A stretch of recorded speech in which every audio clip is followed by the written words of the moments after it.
रूस और यूक्रेन जंग को रोकने की अमेरिकी राष्ट्रपति डोनाल्ड ट्रंप की कोशिशों पर अब नाटो चीफ ने पलीता लगाने का काम किया है। दरअसल दुनिया के शक्तिशाली देशों के संगठन नाटो के महासचिव मार्क रूट ने चीन, भारत और ब्राजील को लेकर एक कड़ी चेतावनी दी है। नाटो चीफ ने कहा है कि यदि ये तीनों देश रूस के साथ व्यापार करना जारी रखते हैं और रूस से तेल गैस खरीदते हैं तो अमेरिका इन पर कड़े सेकेंडरी सैंक्शन लगा सकता है।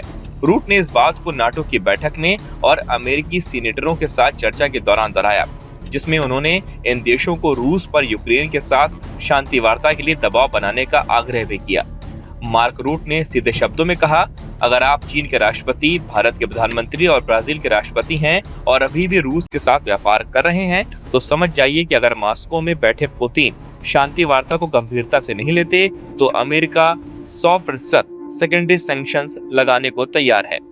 ये बयान अमेरिकी राष्ट्रपति डोनाल्ड ट्रंप द्वारा यूक्रेन के लिए नए हथियारों की घोषणा और रूस से सामान खरीदने वाले देशों पर कड़े टैरिफ लगाने की धमकी के ठीक बाद आया है। ट्रंप ने यह भी कहा कि यदि रूस 50 दिनों के भीतर शांति समझौते पर सहमत नहीं होता तो उन देशों पर 100% सेकेंडरी टैरिफ लगाए जाएंगे जो रूसी तेल खरीद रहे हैं।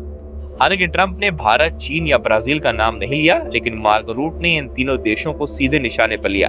यह देश 2022 में रूस के यूक्रेन पर आक्रमण के बाद से रूसी तेल और गैस का आयात जारी रखे हुए हैं।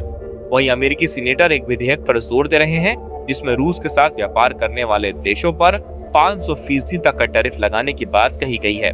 इस बीच भारत और अमेरिका के बीच एक नए व्यापार समझौते को अंतिम रूप दिया जा रहा है, जिसमें अमेरिका भारत पर 20% तक का टैरिफ लगा सकता है। इस पर दोनों देशों के बीच अभी बातचीत चल रही है। बहरहाल मार्को रूट के इस बयान के बाद अब ये साफ हो गया है कि रूस के साथ व्यापार करने वाले देशों के सामने अब कड़ा राजनीतिक और आर्थिक दबाव बढ़ता जा रहा है और आने वाले दिनों में इस पर कई महत्वपूर्ण फैसले देखने को मिल सकते हैं।